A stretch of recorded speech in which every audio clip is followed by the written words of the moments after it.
Howdy. Um, Happy International Coffee Day to those of you that enjoy a good cup of Joe.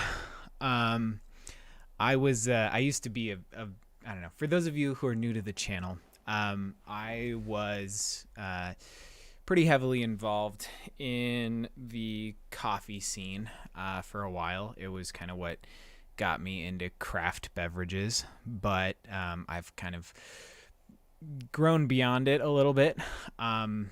So I used to work in it, not necessarily in like a brewing or roasting or preparing capacity, but on the equipment side of the industry. So I did a lot of you know product testing and yeah, kind of the back end stuff, and then marketing. So I don't know, I was always kind of involved in craft beverages. But yeah, um, I am actually so I don't know, I wanted to do a little thing today just for fun. It's, I mean, a little late to be uh you know drinking coffee, so I'm only gonna brew a little bit, but I still want to brew some because I would like to have some coffee on stream. This is a beverage oriented channel for the most part, so I am going to probably hop over to the bar pretty quick to brew a quick pour over, and I will kind of talk about, like, I don't know, a little bit of my process. I'm not really known really on YouTube at this point for coffee stuff, so it's I'm sure it's a little confusing that I'm making this kind of content right now. But I just I don't know. It's something I care about, so I hope people enjoy watching it at some point. But yeah, so I'm gonna just kind of talk through the equipment I'm using and the settings I'm using them on, and some of the reasoning behind that. But yeah, so I guess without further ado, I will hop over to the bar, and then yeah, we can just get to brewing. Should only take us like 3 minutes, so yeah, I'll do that real quick.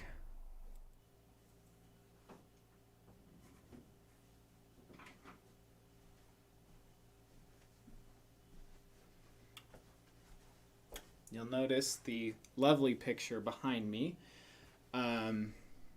This was actually a cliff I used to brew coffee on every morning when I lived and worked in the mountains. Not every morning, I should say. I did it once a week because we were only at this location once a week. But yeah, it was a peaceful place to brew a cup of coffee. So I'd bring my little camp stove and stovetop gooseneck kettle and just have a 30-minute sesh to myself to sit on the edge of the cliff and brew and sip coffee. And so I kind of look back on this photo and this place pretty fondly. But yeah, I'm going to start prepping. Right now I'm using my gooseneck kettle. You can't get these ones anymore. They were a discontinued version of a Brewista artisan kettle. So sorry if you like it. You can get pretty comparable things on their new site. But this particular finish and also I think the volume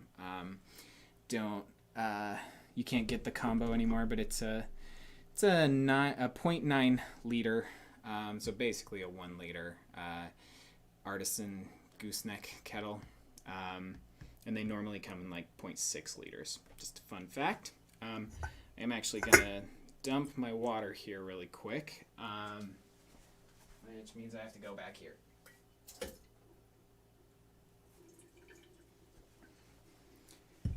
For my brewing setup, I am working with a 600 milliliter carafe and this isn't a Kalita. Actually, this is just a discontinued Bonavita porcelain dripper, but it's the exact same structure and size as the I think 185 Kalita, and similar paper. So actually, I think it is Kalita paper. But I am using also my Brewista ratio scale. I think that this was one of, if not the most innovative products that ever came out of Brewista. It is a scale that will calculate the amount of water you should be using in your pour over based on how much coffee you put into it. And it will also tell you at what rate to put it in. So there's 2 bars, and it will kind of track which one, or it will give you like a pace to follow. So if you're pouring too fast, it'll say as much. Which, I don't know, it's just a really handy way of keeping all of your pours consistent. And if you're going like too fast or too slow, it's a good way to train yourself to not do that. So I honestly I don't remember the last time I made a pour over without it, just because it does help things stay consistent. But I did make a how-to video with it for Brewista back in the day, but I don't believe you can access that video anymore since the ownership transfer, although maybe you can. It's probably just unlisted. Not sure, but it's hard to get to no matter how you slice it. But so maybe I'll do that again sometime. But it's a cool little thing, and it is one of the products that the new Brewista still makes.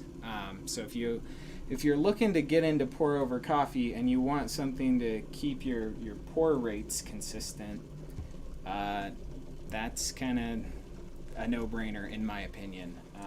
Although it's kind of a niche and unknown product. So yeah. I just wanted to make sure my audio was still working. I am brewing with 19 grams of coffee, 19.2, at a 1:17 ratio. Actually, technically my scale was set to 1:16. I want to do more like 1:17. So I'm going to probably go a little bit ahead of the pace. I forgot to change it before this, but oh well, we're here. I am going to be doing what's called a bloom, and I'm going to do it with roughly three times the weight of the coffee as water. So just shy of 60 grams of water, and then I'm going to start my timer, and basically it'll take me 2.5 minutes starting from when I hit the button to brew the rest of the coffee, to kind of have the best time frame for water to coffee contact. It's kind of a tricky science, but I would consider myself pretty good at it at this point. But yeah, you don't want to be agitating your coffee too much with water, and you don't want to be agitating it too little. There's a balance to be struck. So, because like if I took 5 to 10 minutes to pour the water here, the heat of the water would start extracting stuff out of the coffee that I don't think I really want in it. So, coffee is a relationship of time, temperature, grind size, and water turbidity. There are other factors, but those are kind of the big ones. Yeah, it's just kind of a delicate little balance. But the specific coffee that I'm brewing right now is El Paraiso from H+S Coffee Roasters out of Laramie, Wyoming. This was their Good Food Award winner, so you know it's a good one. This bag might be a little bit old, but so it's probably going to taste a little bit more stale than I would prefer, but oh well. The H+S is a really good roaster in Wyoming. I think a lot of people maybe sleep on Wyoming coffee roasters because all the guys like Onyx Coffee Labs and Onyx Coffee Labs, Stumptown, Verve, and even Starbucks, I guess. They kind of get all the attention. But yeah, they're a great small roaster up in Laramie. And yeah, if you're willing, or if you want to check them out, I do have a link in the description. They were what I used. Well, they were one of the roasters that I used when I was doing a farmer's market booth. They were the coffee that I used. Well, not this specific origin, but one of their coffees was the one that I used every week at my farmer's market booth for a really juicy, fruit-forward nitro cold brew. And yeah, it was pretty awesome, and I look back at that pretty fondly. Actually, I might run out real quick because I just realized I forgot a mug. So I need something to sip this out of, and I don't think I have any down here. So I will be right back.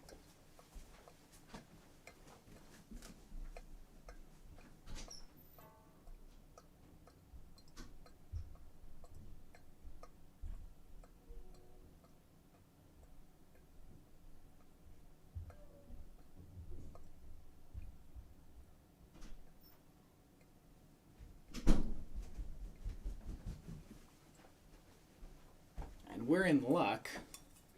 I have the mug from the photo, so I think that's fitting. Let's see.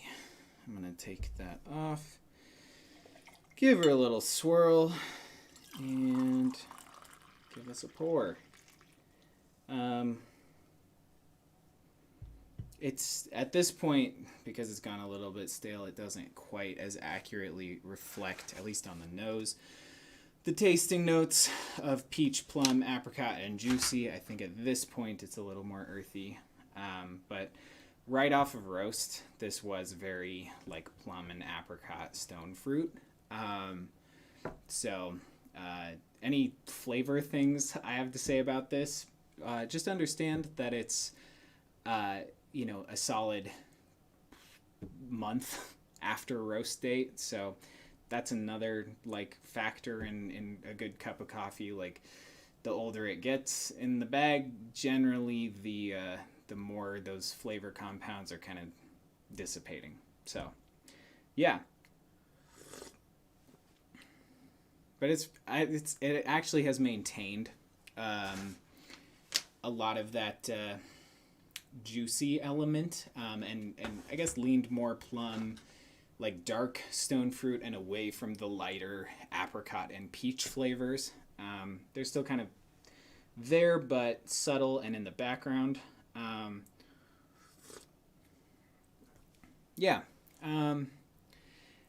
It's kind of got a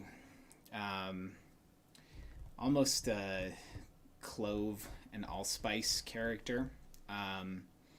Which maybe because I've been doing a lot of like brewing stuff with Mead lately, as you can tell by the mess I have going on here. it could be that I'm just like acutely tuned in to those flavor profiles, but yeah, that's, I don't know, that's kind of where we're at. Um, yeah, I don't know. The it's a really round body. Um, the acidity kind of comes through at the end of the palate, but then dissipates on the finish. And then the finish is kind of when those lighter stone fruit characters come back. But yeah, it's a good one. It's produced in Gigante, Colombia, produced by Ernedis Rodriguez. It is a Caturra varietal. It is washed.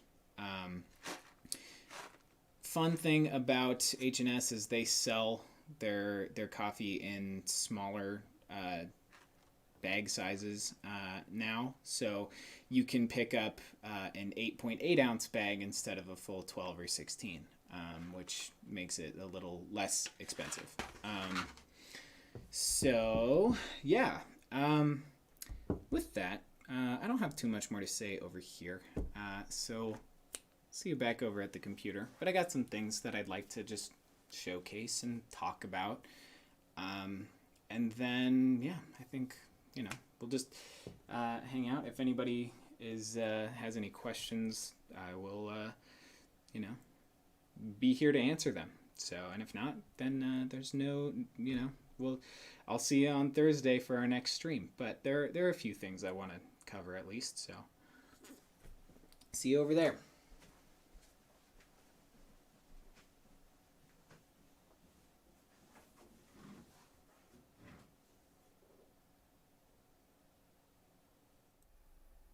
Howdy. I will try not to sip into the microphone like that. Ooh, also, sorry, let me go grab my phone since that is what is on the bar cam.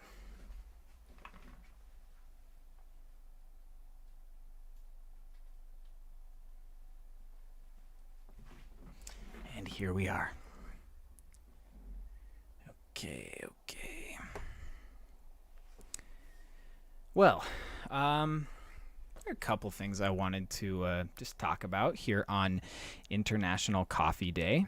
I think the first thing that I want to talk about, and I kind of wanted to have these for today, but it took me forever to get them, which I'll explain in a sec. But these are some custom vans I designed for myself, because I was like, I don't know, I have a coffee plant tattoo on my arm. Trying to, yeah, I mean, you can kind of see it like that. It's kind of coming out of the watch there and then goes up top, and it's right next to a hop vine. But yeah, I have the coffee plant there. I think it's a very visually interesting plant, and so and I used to want a pair of vans that had a tropical floral design on them, but then Vans got rid of that design. So I don't know, they did a fan appreciation thing where you could get a certain percentage off earlier, and I was like, you know what? I really want to get these. I want to design these shoes, and it got rejected 3 times before they finally approved it. But I don't really know why. But it's just a coffee plant that kind of stems from the back on one side and then stems from the front on the other. So you kind of on one side get more of the cherry, and then more on the other side, more of the flower towards the front, but they're kind of the same area and length, and end at the same spot on the back. I don't know. I'm kind of I can be kind of nitpicky about fashion and design stuff. And so it was kind of cathartic and fun for me to actually design my own shoe. But yeah, so I did a coffee plant on the sidewall there. The black trim, I went with an antique, eyelet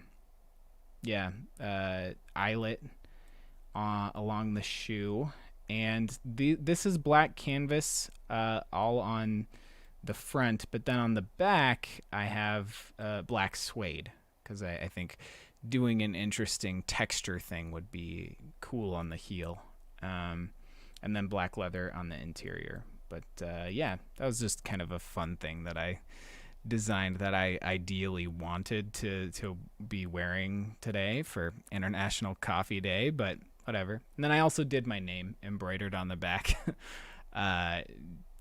just for fun. And I did it in black so it wouldn't be like overt or in your face, but I don't know. It was free to add on, so I was like, why not?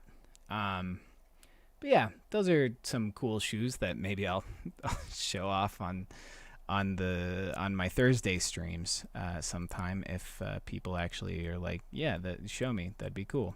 But I think it would be fun to design stuff like this more often. But that's where that's at. But something else I wanted to do here, and let me take another sip of coffee real quick. Something else I wanted to do was highlight a few coffee creators that I really admire and respect, and like who have products and either products or just a content style that I think is really interesting and that you should check out. There are coffee creators out there that are really awesome people. So I just want to let's see. Sorry, I'm also looking at my notes really quick. I whipped this out kind of last minute, which is, I appreciate patience here. But first we've got I would like to cover this guy. So first coffee content creator that I want to shout out here is Milkyfinesse. Ed Griffin. They are a really awesome latte artist. As you can tell, this is insane work. Ed is incredibly good at what they do. So for those of you that don't know, I mentioned my experience in coffee before. I was on the equipment side. I was not in the cafe setting, at least initially. I have since done work with a roaster in production, but even then, that's not front facing. That's not pouring drinks for people. So, to this day, I've never made somebody an actual latte, because even my farmer's market booth was it was kind of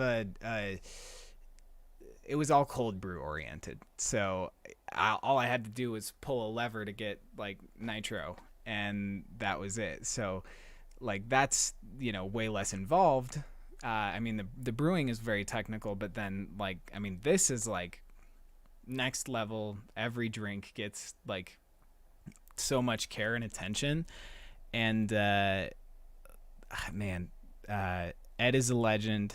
Ed knows how to use any pitcher to pull a fantastic latte art pour, and I really admire their dedication and skill and technique. It's something to behold. So check them out. give them a follow if you want to. Every time you're scrolling on Instagram, you want to get some cool latte art in your feed, because it's insane. Ed also won recently, and I didn't bookmark this, but Ed won the Denver U.S. Coffee Champs latte art prelims. So I was gonna go and cheer them on at the event, but wouldn't you know it, that was when I got COVID and I could not attend. Which was kind of a bummer because I wanted to see this in action because I knew they were gonna win, and they did.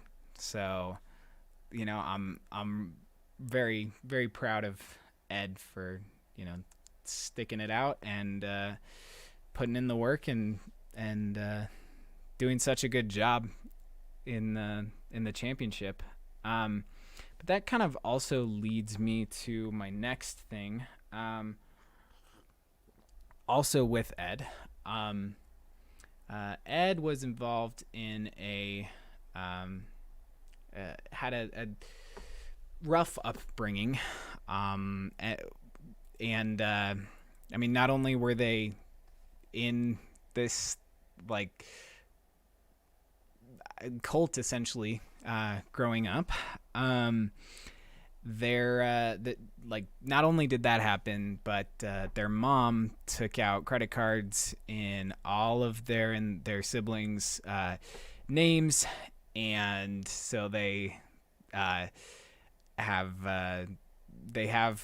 to the tune of $200,000 of credit that they technically owe, but were taken out by their mother in their names. So they're trying to get legal fees and stuff to get that back.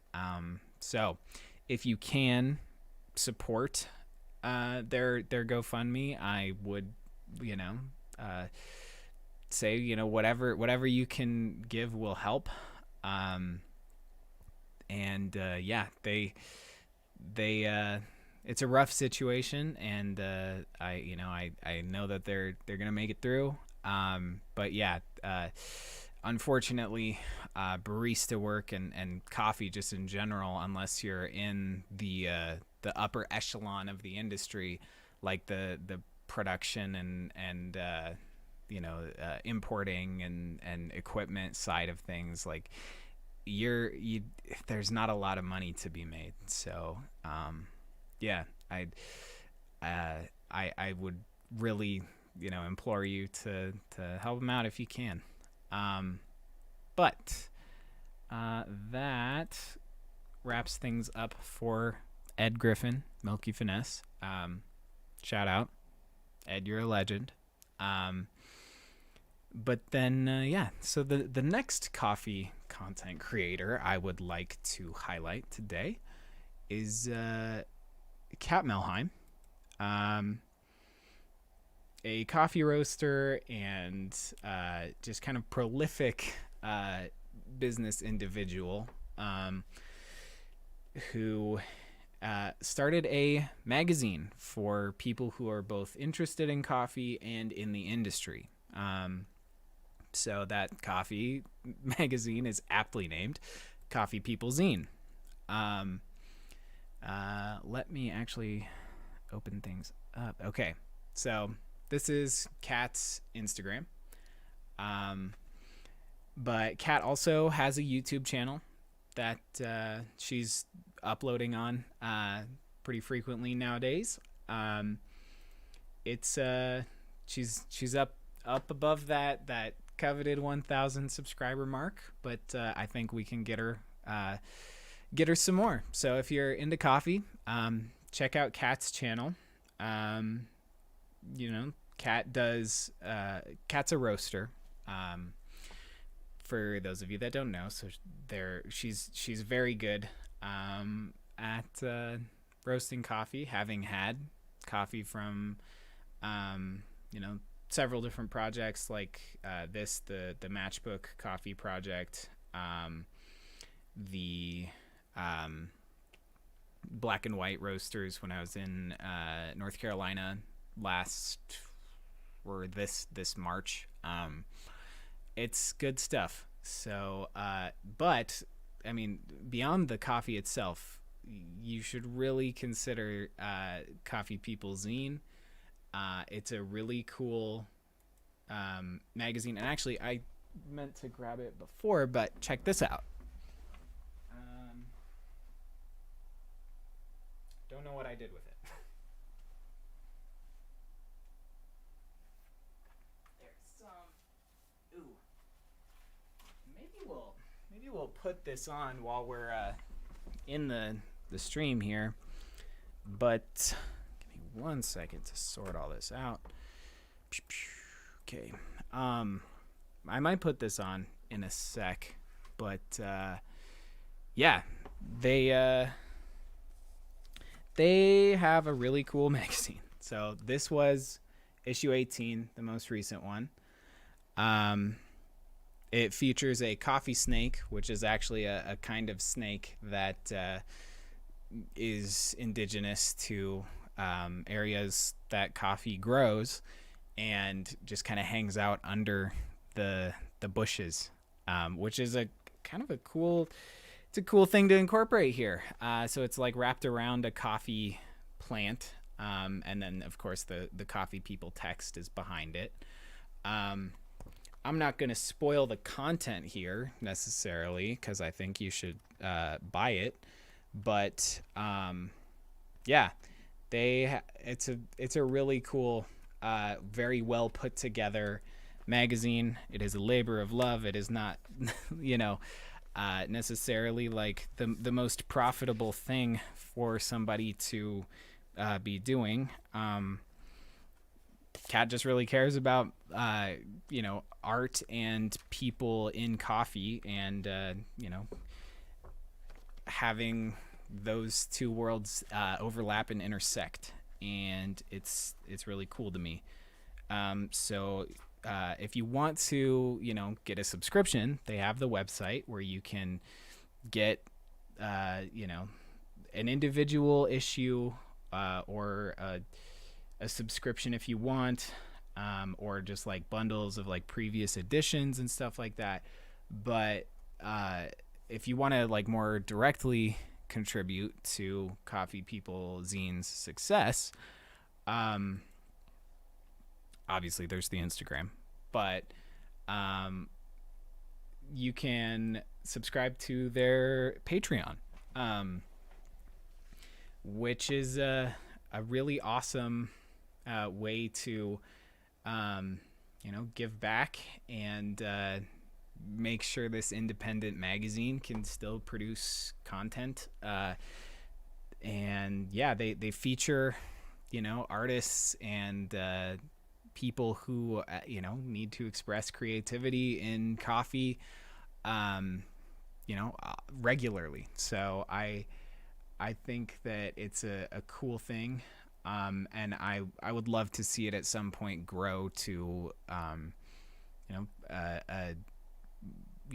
be a common household name, like you get the Coffee People Zine.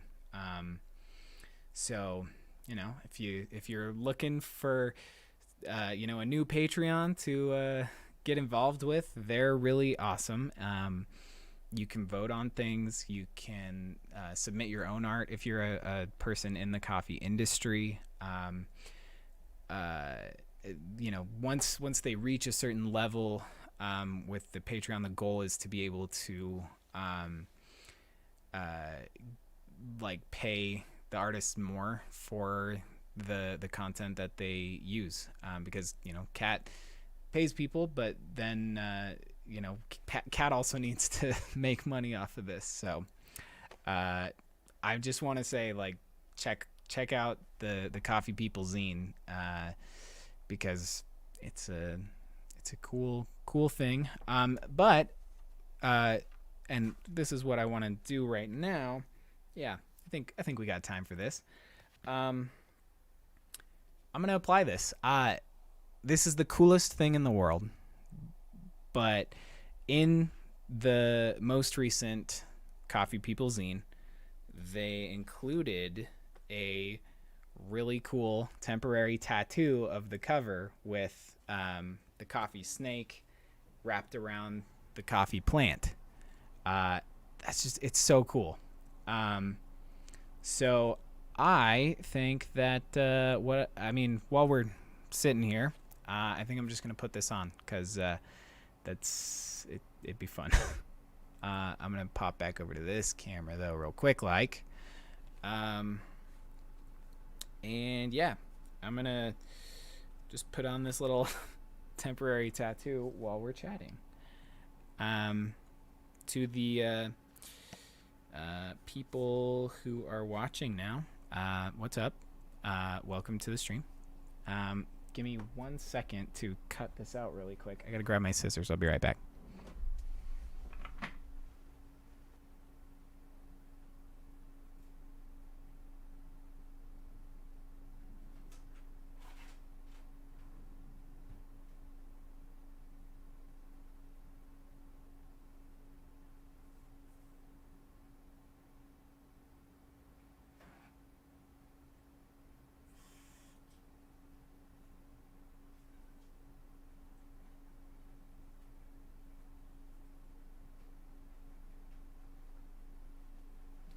Actually not sure where my scissors went, so oops.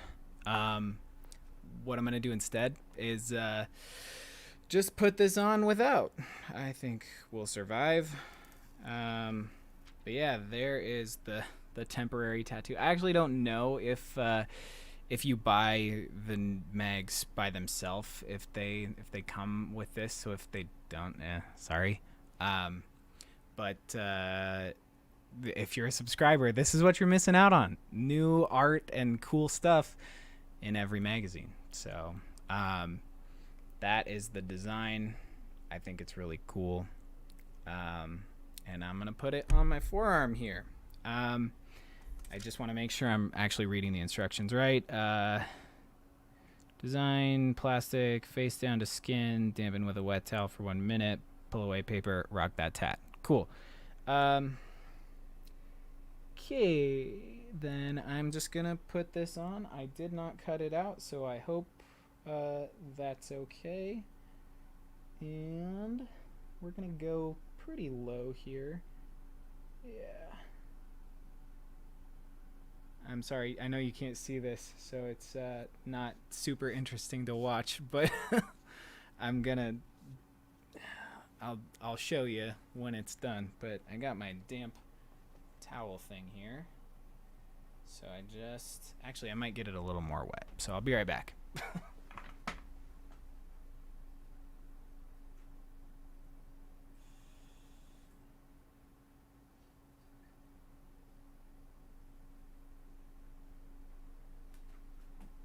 Okay, we're good to go.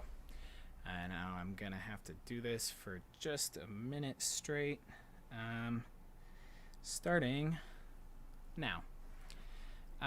So I guess I'll just sit here with my hand on my arm and chat with you. Let's see. I have thought about submitting something to Coffee People Zine in the past. And I mean, really, for me, the reason that I haven't is not any fault of theirs. It's that I just have gotten like, I've been focused on my own thing lately. Just focused on whatever content I'm producing for the channel, which right now is really Mead focused. But yeah, I've been very oriented towards that. So I kind of have like a one-track mind a lot of the time. So I think I got too focused on that instead of like thinking about a creative thing to submit to the magazine. But I mean at some point, maybe on the next one, I'll when submissions are open, I might submit and see if I can get something featured. I don't really know what kind of thing I would do. Each magazine, while they're all coffee centric, has its own kind of vibe and theme and feel, so I would kind of want to match that. But yeah, has it been a minute? Because I feel like it has, but I'm not sure, and I don't know if I've been applying too much pressure or not enough. But I think we gotta be close, right? Maybe I'll take one more sip of the coffee, and then we'll peel it off, and I'll show off the tattoo. Also, I have a lamp in my face over here. I'm gonna turn this off. Yeah, that was too bright. Let's see. And we are gonna call it right now. It's gotta have been a minute. Yep. We'll see if I was right in my choice to not cut it out. Okay, peeling.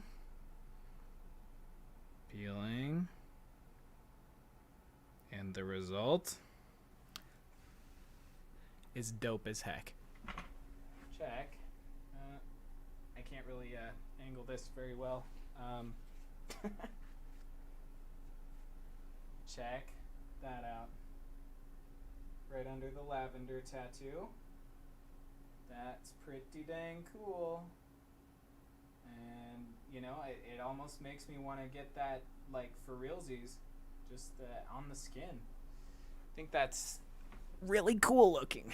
So, yeah, I might have to send a picture their way and be like, hey, awesome work, guys. Thank you very much. That was really cool. Awesome. Well, my arm is really sticky now, though. That is probably why I was supposed to cut it out. I will just live with it. Oops. But notes for the bigger one, because I just put on the little guy, but it did come with an even bigger one that I will probably put on. I'm getting another tattoo in October. I'll be getting a grapevine to fill out this sleeve. So I might just wear this to that appointment to show off to my tattoo artist, and I'm sure he'll have some thoughts, because it's a cool design. So yeah, awesome. I'm gonna crumple up this little wad of grossness and throw it away after stream. And we'll hopefully, you know, once this kind of dries, we'll be good. But that's, I mean, I wish you could see it better, but it's really cool. The colored lights that I have up here are kind of throwing it off, but I can tell, like, it's the greens and reds and browns are coming out really nice.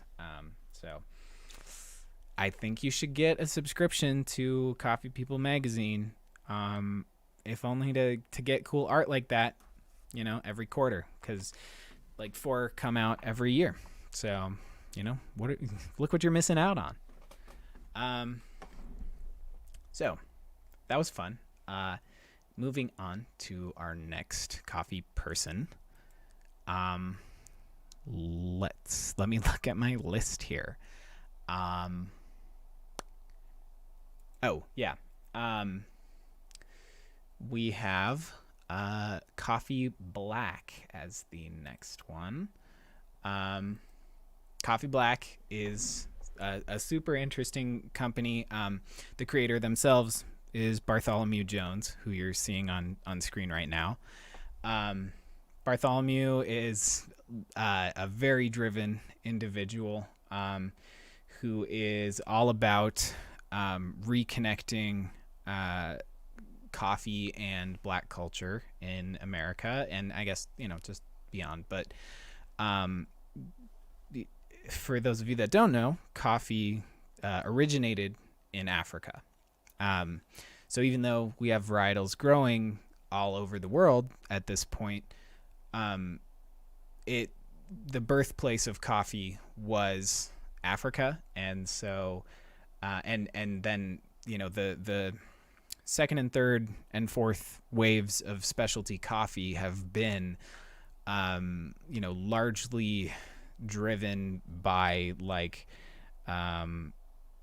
increasing like and I'm not the most well versed in all of this, so I apologize, but it's a like it's a very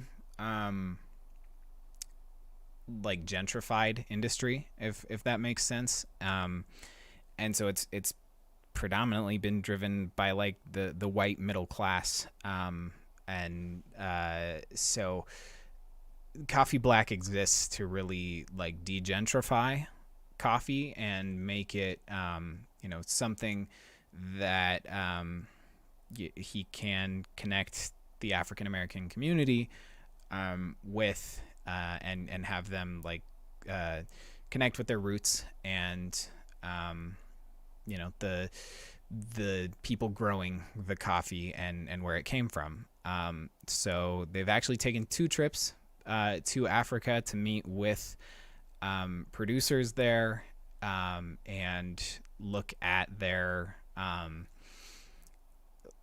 coffee like growing operations and learn about maybe some forgotten techniques and traditions and customs and stuff like that in coffee that have been lost to the ages, and also to like as a result of the gentrification of coffee as an industry.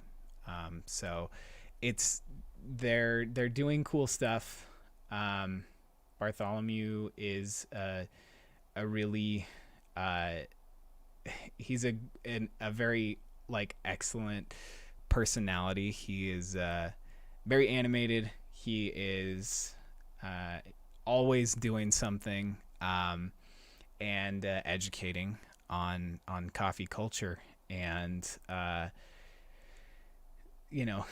it's impressive, and I can't wait to see where he takes it, and kind of taking back some of coffee culture that has been stolen from the Black community. So it's a cool thing. But yeah, Bartholomew Jones, cool stuff. His wife also does a lot of the roasting. So yeah, they're a really cool family roasting business that also exists to showcase what coffee can be. Also the coffee that I'm currently sipping and brewed earlier, H+S Coffee. They are doing cool stuff. This was the 2022 Good Food Awards winner that I was drinking earlier, or that I currently am drinking. So check them out. It's a pretty awesome Wyoming coffee roaster. So he also, on his story, whenever he does cuppings for quality control, uploads a picture of tasting notes on all of the different ones, and if you find that interesting, check it out. Sometimes he'll tell you exactly what he's tasting, and then sometimes he won't tell you the exact coffees, but he'll show you the tasting notes and like where his thought process is at during the cupping. So it's a cool thing, and I like seeing this is kind of my favorite thing that H+S posts about. So that's cool. Because I'm not involved in the coffee industry as directly anymore, I I've kind of like taken a back seat in terms of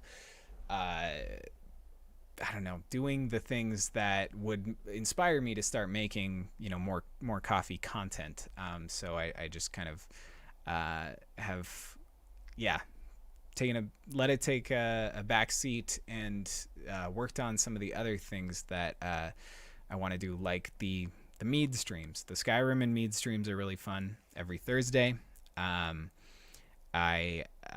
very excited for October to give you a little bit of tease, future content for the month of October.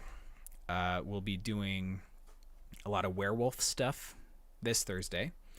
The following one, we will be doing probably some Dark Brotherhood stuff, do some Assassins things. And then after that, I want to do some necromancy. So I may have to do a couple quests off screen to get to a bunch, or get the character to a certain point where we can do necromancy stuff. So the whole stream is not just me getting to the equipment needed, and is more focused on doing the stuff. I mean, maybe I'll record it and then upload it if people want to see that. Or I mean, I could just do an extra live stream, I guess, for those quests. Yeah, I could do that. I don't know. We'll see. But at the very least, some necromancy stuff. And then just doing general spooky quests, the Namira ones for cannibals, and some Hermaeus Mora maybe. Yeah, do some Lovecraftian horror type stuff. But yeah, I don't know. Just it's spooky season, baby. We're keeping October spooky.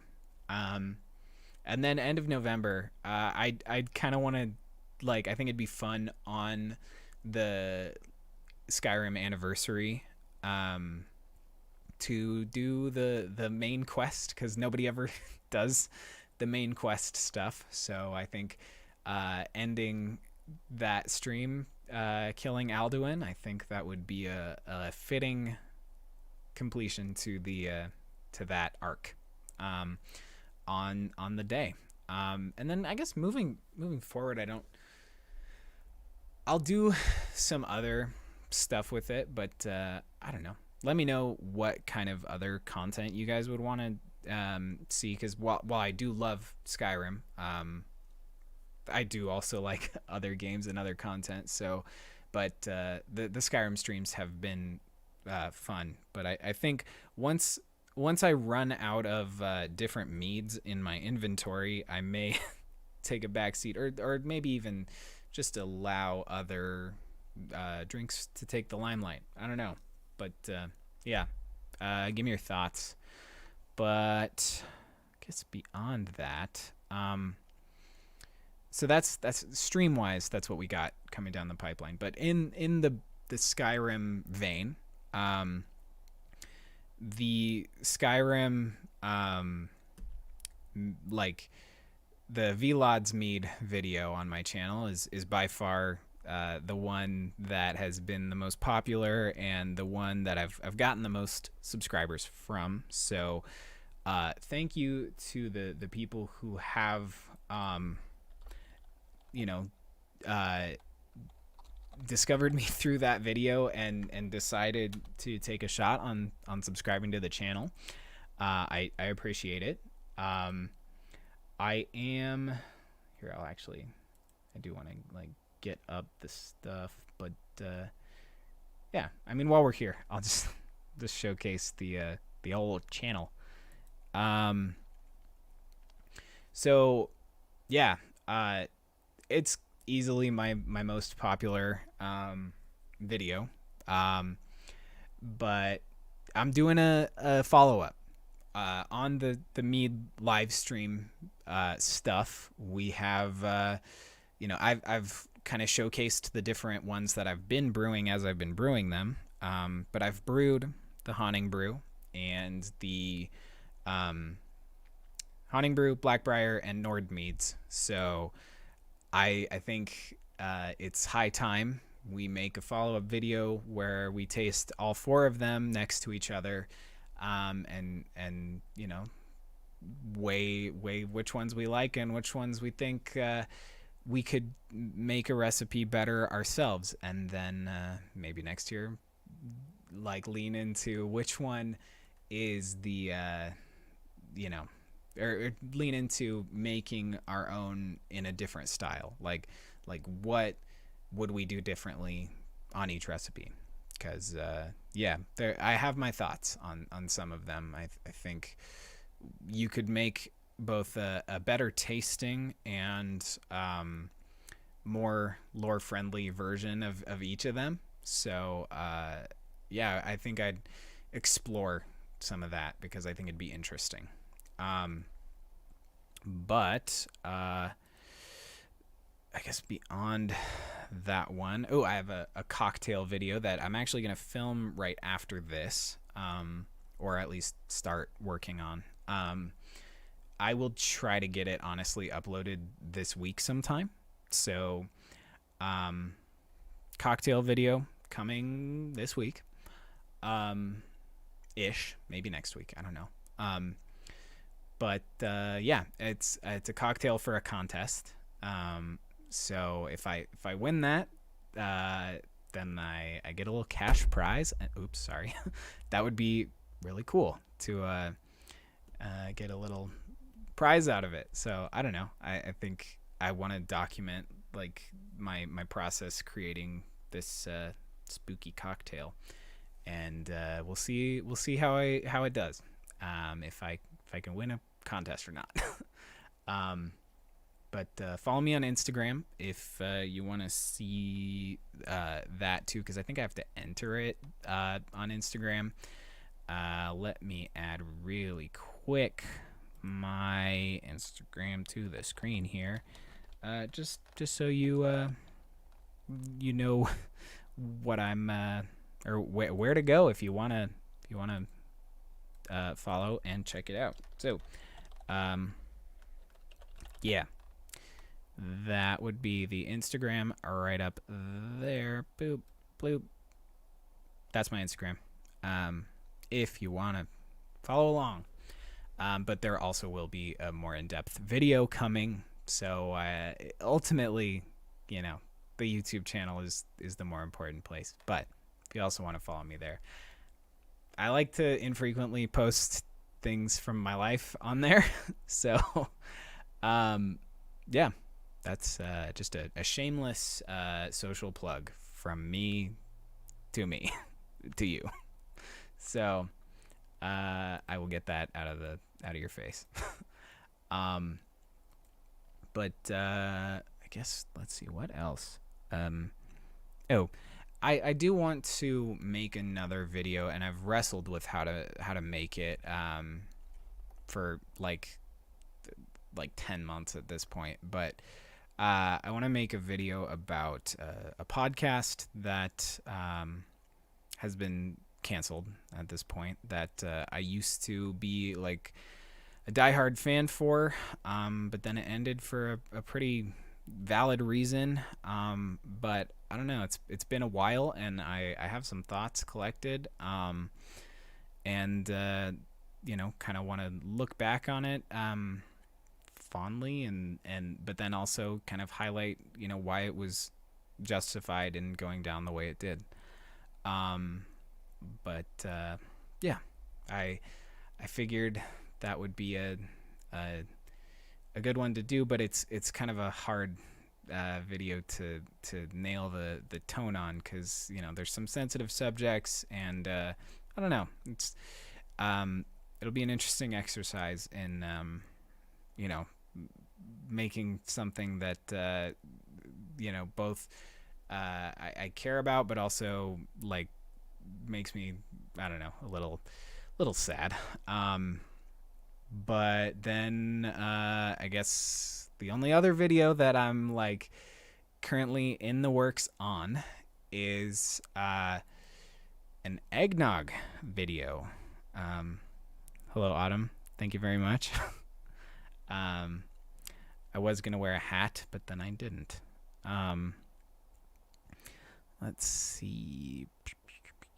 What was I saying? Oh, eggnog. Yeah, I'm going to make another eggnog video. So this video right here is my second most popular one, and I want to, follow it up. I said in the video that I would be coming back and tasting Alton Brown's aged eggnog recipe a year later. So that's what I'm doing. I will taste it at the 1 year point, and we will see how it is after sitting in my fridge for a year. But it's not the only element. I will have something fun to compare it to. So just FYI, that's where that's at. I will be comparing it to something else that I think people will appreciate, like this from an A/B comparison perspective. It's still a good way to like add a new element to the tasting, so it's not just like, hey, this is what it tastes like a year later, and it'll be something like interesting that you can compare to and then make informed decisions based off of. So it involves using different spirits, but I'm not going to give the whole thing away just yet. So yeah, those are what are in the works for the channel for not the foreseeable future, but for like at least probably end of the year. We might get a couple other fun things in there if we've got the time to edit the videos, because this is a one-man operation, more or less. Not, I mean, my wife is very helpful and understanding. Autumn, I love you. And what else? I mean, that's really it. So I have some cool stuff that I'm excited to be making and putting out into the world, and I appreciate those of you that have subscribed, whether you found me through the Mead video or the Eggnog video, or one of the other ones. I appreciate the subscription, and I want to make content, so and I'm glad that people want to watch it. So I want to just recap real quick. Everybody who I mentioned earlier in the stream should be in the description, or for the most part. I might have to add some of the ones that I randomly brought up at the end, but yeah, the description will have those coffee content creators, and if you're looking for some cool coffee things, or looking to support people in the coffee industry, definitely check them out. It's and International Coffee Day is the day to do it, in my opinion. So yeah. But yeah, I am gonna go wrap up on some of the stuff for my next video, the cocktail one, and probably also prep a little bit for next Thursday's Werewolf Skyrim stream. So do look forward to the Werewolf stream. I think it will be fun. But I always think the streams are fun, so I'm kind of biased. But yeah. With that, I will cheers you with my late night cup of coffee. That may have been a bad idea, but I also, didn't brew as much as I normally would. So, it's fine. It's a tasty cup of coffee. So, thank you to H+S for that. But yeah, cheers everybody. And we will keep the, sorry, I don't really know how to end this, but yeah, we'll see you in the next thing. I have a lot of things that I want to make on this channel. So thanks for subscribing, and I will see you at the earliest on Thursday for the werewolf stream, and then do look forward to the cocktail video. So cheers, everybody, and I will see you later.